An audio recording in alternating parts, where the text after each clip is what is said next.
Amber Tresca, and this is about IBD. It's my mission to educate people living with Crohn's disease or ulcerative colitis about their disease and to bring awareness to the patient journey. Welcome to episode 57, part 2 of the story about Ryan Stevens, who took part in the IRONMAN triathlon in Madison, Wisconsin in September 2019. Ryan swam competitively through high school and college and began participating in triathlons just before his diagnosis of Crohn's disease 10 years ago. His first flare-up was devastating, and he ultimately needed to have his colon removed. He was able to get back to his regular activities, including 2 swims across Lake Erie, but another flare-up a few years later led to a series of abscesses that required several more surgeries.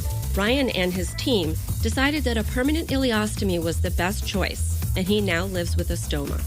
After the surgery, he was healthy enough to train again, and this time, he decided to try for the title of Ironman. The swim is 2.4 miles. Correct. The bike is 112 miles, and the run is 26.22 miles, which is also considered to be a marathon. Correct. Right. And you do this in one day. One after the other, yes. The run is in downtown Madison. And I figure out, this is where they're going to start. And I'm like, I think we can catch him as he comes out for the start of the race, right? And then we see you come running down. Like, I almost missed you because you were actually running. I've had some other racers tell me what their thoughts were on transitioning from the bike over to the run. So I'm interested to know how you felt about that part of it. Well, I'd never done a race like this before. So from the swim to the bike, I think it was 11 or 12 minutes. And a lot of that was just running from the end of the swim up this helix, which is, I kind of got dizzy because I was, when you're swimming, you're horizontal and then you come into this, you're standing upright. It's really interesting because you have volunteers in there and males go into one side of the room and there's barriers up so you can't see, the females who are on the other side of the room. And there are people in there just helping you change. You take off your shirt and you're like, I'm going to put this one on. Maybe because you're sweaty, so things don't go on quickly. But there's guys helping you. They're pulling your shoes out and getting those ready for you. I didn't really have that on the run transition, but on the swim to bike, there was a guy that was helping me. That's when the nerves really kicked in because here it is. I've made it. One, I was super thankful that I didn't have any issue on the bike, but now I got to do this entire marathon, something I've never done before. I was shocked that I could actually walk and then started to run. And I thought it would take me at least 20 minutes to half an hour before I even attempted to run. But I started running right away. And for the first couple of miles, I felt actually pretty decent.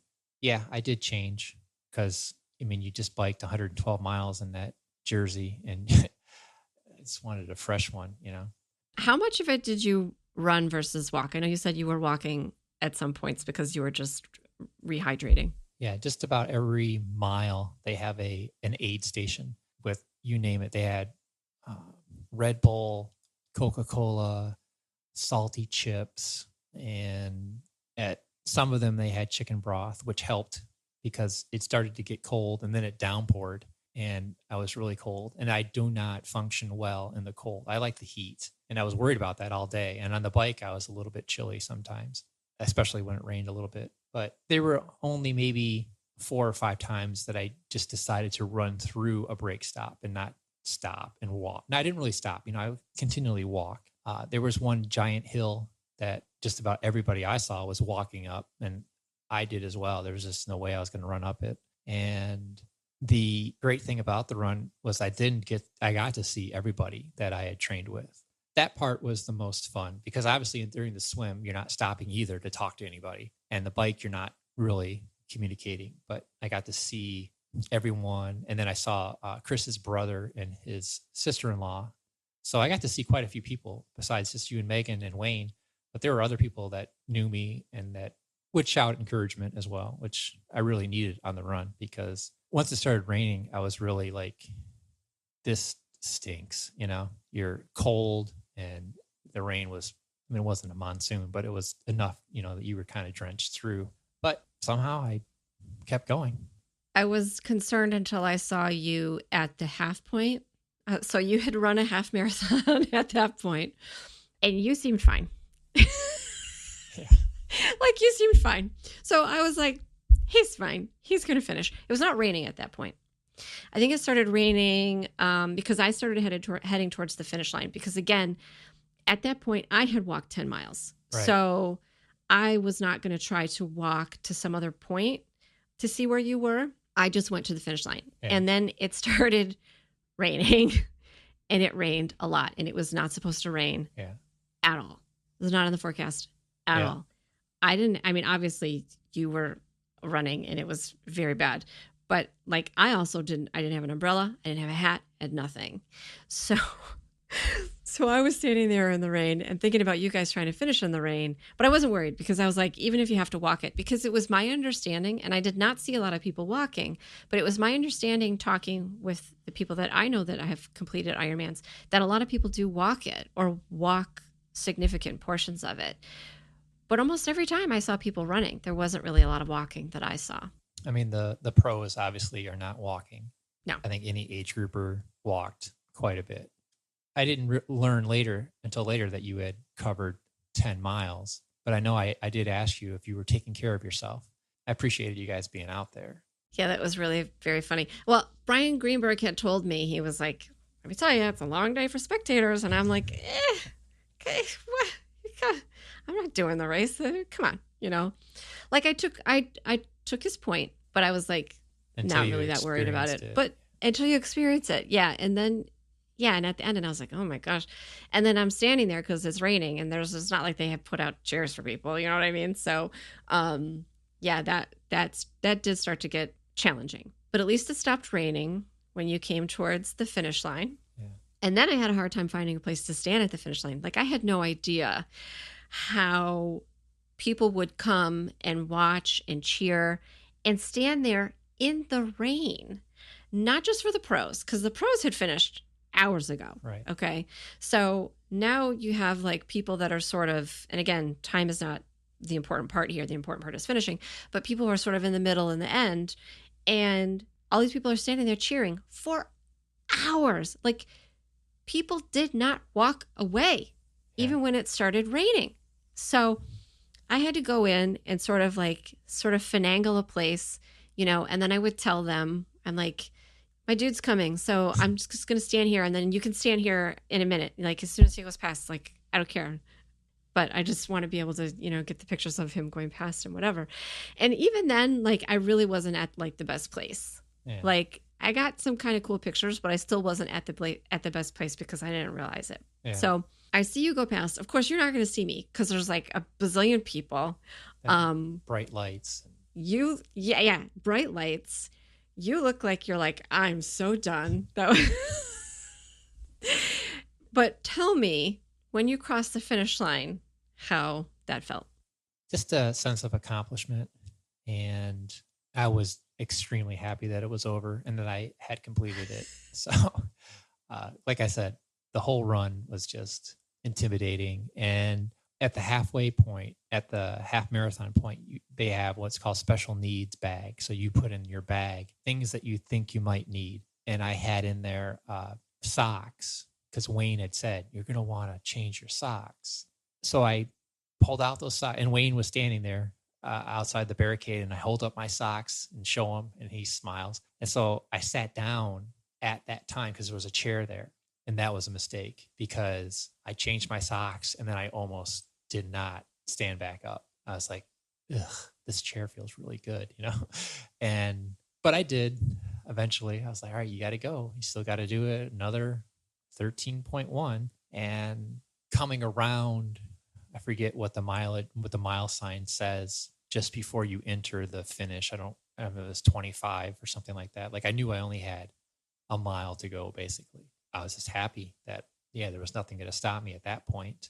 And I didn't hear clearly so the guy that brings you across the finish line is Mike Riley is his name. And I guess he's from the Toledo area, which is where I live, but he'll say, Ryan Stevens, you are an Ironman. And then when you registered, you could give a little blurb about yourself. So I know I'd mentioned something about Crohn's, and he did say something about Crohn's, but I don't know exactly what he said because I couldn't hear everything. It was very loud. Maybe if I can find it online, I can maybe hear what he said. I mean, obviously it's probably what I wrote, but it didn't sound like what I wrote. But I know he mentioned Crohn's, which I was happy. Other than that, early on in the bike, I had been stung by a bee right on my leg, and it hurt like you wouldn't believe for the entire day. I was like, I'm not allergic to bees or anything. I was like, this sting. That's all I felt, basically. It was probably good because I focused more on that than the actual pain of, the run. So I'm like, maybe I should just go have it looked out. Maybe the stinger is still inside me because it stung me like on the edge of my skin and on the edge of my bike shorts. And I'm thinking maybe the stinger is just in there and it's been in there the whole day. That's why it hurts like hell. I went into the med tent and I was just amazed. I mean, there's guys in there with, they've got saline drips going into them. And one guy's wrapped up like a mummy with, blankets, and they sit me down and they're like, what brings you in? Basically, they didn't say it that way, but I'm like, well, I have this bee sting. I just thought maybe you guys could look at it. So they start breaking out the saline, they're going to run an IV. And I'm like, I'll give you $1,000 if you could stick me on the first try and get an IV in me. But guess what? Ain't no way. You're going to poke me 5 times at least. I don't need an IV. There's no way. And I explained, my history of Crohn's and how in the beginning, 10 plus years ago, yeah, you could start an IV. You could throw your syringe across the room and start an IV on me but now I don't know what the reason for this is, but you cannot find a vein on me, a good vein. In fact, when I was still on the one medication that, is administered through an IV, the nurse had to start doing it through my hand, which is not always the funnest thing either. But so anyway, I was able to avoid starting an IV, and I'm like, just look at this thing and tell me. And they did, and they gave me a little antibiotic cream, and then I got out of there. Crazy bee sting. Of course, I didn't know that you'd been stung by a bee or that you had sought out the medical tent. I didn't even know there was, obviously there's a medical tent, but I had no idea what was going on. I go to the back to where all the athletes are coming out, and this is how insane I am. I'm looking at people coming out, and the reason why I understood at that point why so many volunteers are needed is because for every person that crossed the finish line, there was 2 people for them. So there was like a person on either side of them. And then you're coming out and then you're taking pictures and, there's just different stuff going on. And then they have food. And then you could sit down. They were giving chair massages and things like that. And it was just chaos. Yeah. It was chaos. And I'm looking at some of the other people coming out and I'm like, okay, and I'm looking them up in the app and I'm going, okay, they finished before Ryan did. So maybe he'll be coming through. And then I'm like, I don't know where you are. I don't know what's going on. It's so funny. I've been tracking you all day with this app, which was super fun for me. I always knew where you were going to be in a couple of minutes. And now I'm like, I have no idea where he's at. So, and never having done this before, I would know none of us ever thought about, well, what are we going to do at the end? Like, where should we meet? Luckily, once I left the med tent, I walked up the finish line on the right side. And like you said, there's just people everywhere. And I crossed over and I came back the left side of it. And then I ran into Wayne, and then he helped me, walk back to the hotel, and that was it. But I think it's a rule. So when I finished and they're just asking me how do you feel? Are you okay? And then when I said, well, I think I want to go to the med tent, I didn't say why, but as soon as I said that, then they latched onto me even tighter. And then they had to walk me. Both those people had to walk me to the med tent. So that's probably the rule. If they say I need to go to the med tent, because they're afraid you're just going to pass out or fall over. And I didn't want to tell them I got a little boo-boo from a bee sting, Well, then it was funny because, of course, I didn't know that had happened to you until after we were back at the hotel. But then you guys were telling me, I don't know, I ride a bike inside in a climate-controlled area. But you guys were telling me that happens a lot, that bee stings happen a lot. Yeah, and then sometimes the insect will go into your helmet and you've got some, thing flying around in your hair inside the helmet. Fortunately, that did not happen. But the only time that my ostomy, well, twice, only 2 times that my ostomy crossed my mind when you come up to an aid station on the bike, especially, and even on the run too, they'll have designated trash areas. Like you're supposed to throw your trash out before you go any further, because obviously we want to be good stewards of our stay and the welcome we have at wherever we're racing. We don't want to just litter. I had trash, and this wonderful volunteer, I'm like, can you take this trash? And I took it out of my back jersey pocket and I handed it to her. And I totally forgot that I had placed in that pouch another ostomy pouch. As she's walking away, I see her walking with my ostomy pouch. And I'm like, wait, I go, I need that back. And so she came back. I'm like, yeah, thank you. And I took that back. So that was the first time that I ever even considered or thought about it. And then on the second loop, I needed to use the restroom, the porta-john. And so I went in there and, my pouch was full. I mean, that's what it's designed to do.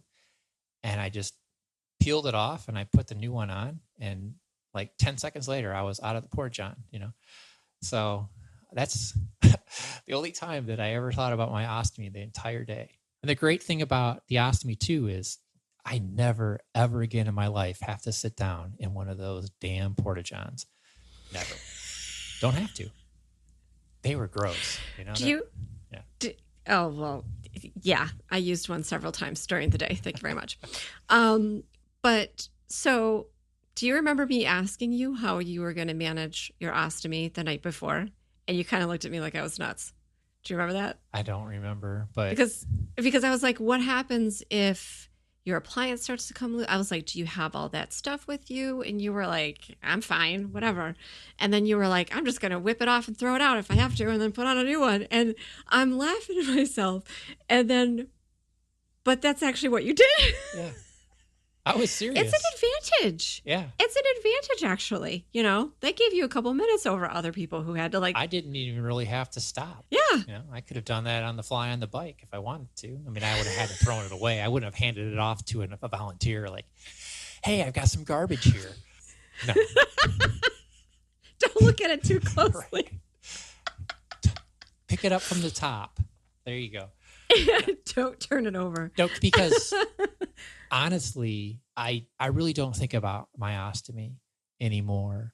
I'm very fortunate. I can do about a week of a pouch before I have to change it. And that's even swimming as much as I swim a week, I swim 4 times a week sometimes, and I can still get 7 days wear out of a pouch. And when I was riding the 80-mile bike rides, not once did it ever give me an issue. And so I just kind of went into it thinking nothing's going to happen other than if it is full, I want to have, it was expensive. That was expensive to throw away, and that bag cost about $10. But I knew that if it was like that, I didn't want to take the time, because it's very tedious not tedious, but when I empty it, I'm very anal about the closure part of my pouch, where I want it to be clean. So I'll clean it very well before I fold it back up and Velcro it closed. And I'm like, I don't want to take my normal 3 minutes to mess around. So I'm just going to take an extra pouch, pull it off, put it on, and, boom. Yeah, I understand that. And also, I don't know how often it's happened to you or if ever, but when I had a temporary ileostomy, there were times when it would be like, oops, I didn't really close that very well at the bottom or whatever. And, or didn't clean it out very well at the bottom. I was the same as you. I would use something to clean out the bottom of the spout part of it and then close it back up again. And I think there's a lot more options for people now, but the bags that I had and the system that I used, it had like it looks like a chip clip that closed the bottom of it. And there's the potential to get that wrong if you're in a hurry, or if your hands are shaking, or, whatever, you're in the middle of an Ironman, whatever, you could get that wrong. Yeah. I don't know. I think that was brilliant. And it's like, it gave you an advantage as far as I was concerned. Since, I call it my last surgery, and hopefully it is my last surgery ever. That was December 12th of 2016. Since then, I've had one time that my pouch has leaked, and I don't even know, it was just a fluke. I don't even know how it happened. So compared to the year before, where I had she had to move my stoma site from the right side of my stomach to the left because I had a fistula that had formed there. And so I could change the pouch, and within a minute, the edge of it would be, it would have the discharge from the fistula.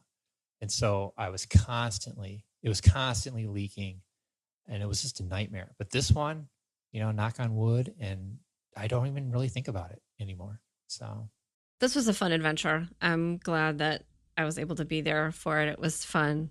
And if you're going to do any races in the future, give me some lead time. And because it was fun, it was a fun day, and was, who doesn't want to go to Madison? It was, it's a great area to be in. And I've talked to Brian several times about him doing Ironman and him doing other races as a permanent ostomate and having Crohn's disease, and how bonkers it is to do that. Now that you've done it, though, do you have any advice for other people besides don't? I guess don't train so much your strength. Like I said, I do the swim because that's familiar. And even if I had trained like I did back in college, where I swam twice a day, 6 days a week, 12,000 plus yards over the 2 practices, one morning, one afternoon. Even if I had done that, maybe I would drop a minute or 2 in the swim. Unfortunately, the swim, in my opinion, it doesn't even really matter because it's too short for swimmers. The idea is, you're doing these long distances. That was the whole thing, because they were back at the original one. They're trying to decide who has it tougher, like who's the best athlete. And so they I don't know why they chose 2.4 miles for the swim, but nowadays a marathon swim actually exists and is considered any distance over 10,000 meters is a marathon swim. I think, and I have a very unpopular opinion here, but I think the swim should be 4 to 6 miles for an Ironman. And that would be, 6.2 is 10,000 meters. 6.2 miles. That would be considered a marathon swim. At the end, we run a marathon.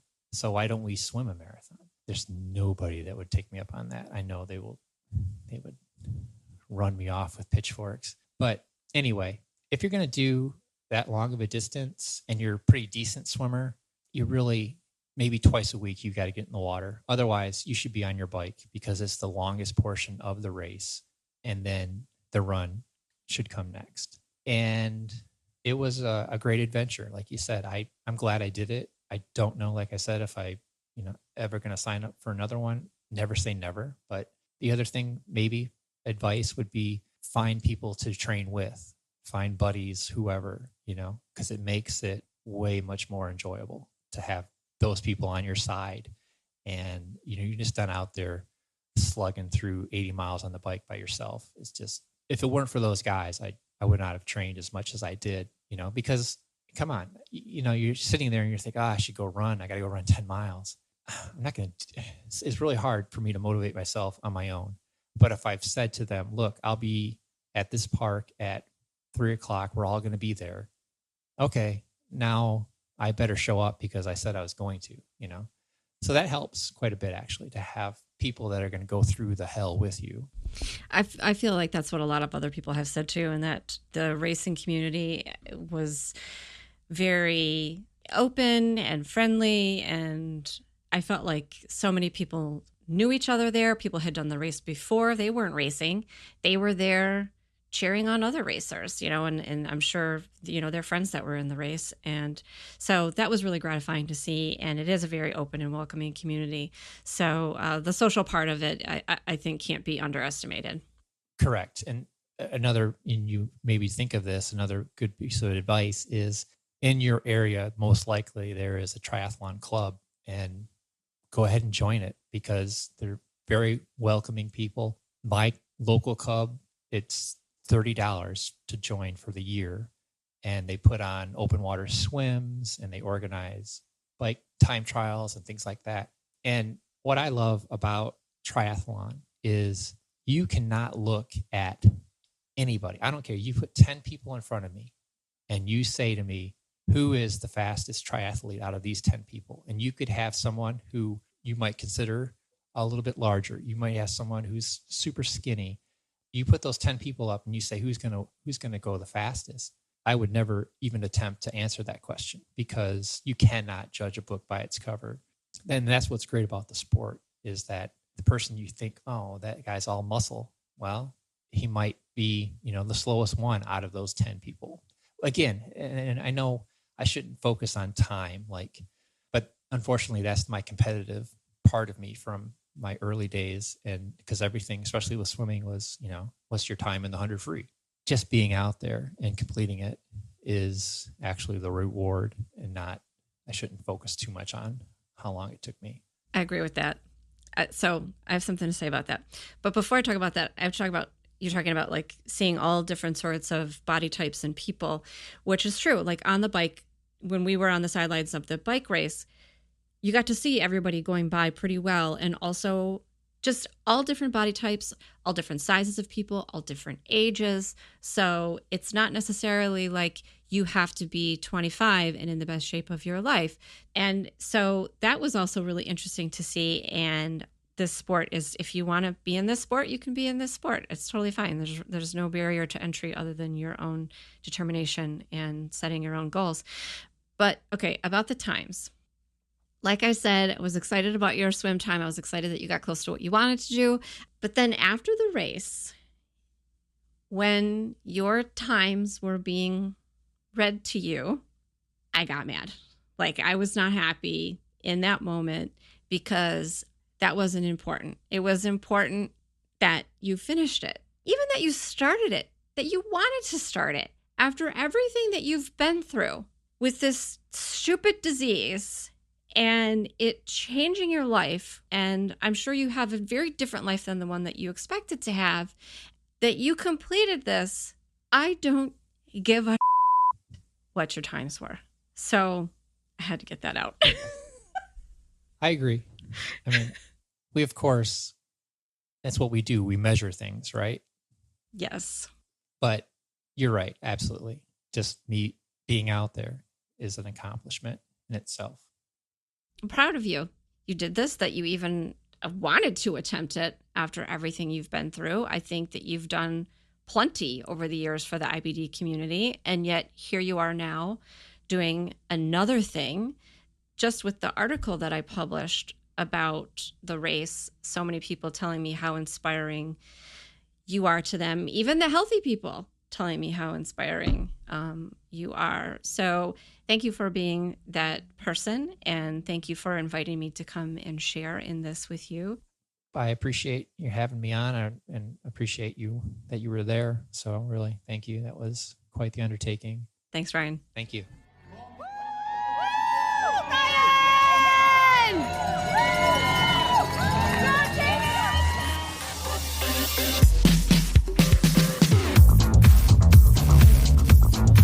Hey, super listener. Special thanks to Ryan Stevens for letting me tag along and watching him become an Ironman. You can find Ryan on Facebook at IBD Swimming and Me. I will include all his social media information in the show notes, as well as links to more information about ostomy surgery on the episode 57 page on my site, aboutibd.com. I love doing my show, but it is a passion project. You can support me by sharing my work with others on social media and by leaving a review of my show in your favorite podcast app. Here's a taste of what's coming up on the next About IBD. Me and my late best friend, his name was Corey Lane. He passed away from Crohn's disease and osteosarcoma. We decided to create the Crohn's and colitis teen times. And then unfortunately, he did not live long enough to see the first issue, but I'm sure he would have been really excited to see where it's at right now. Thanks for listening. And remember, until next time, I want you to know more about IBD.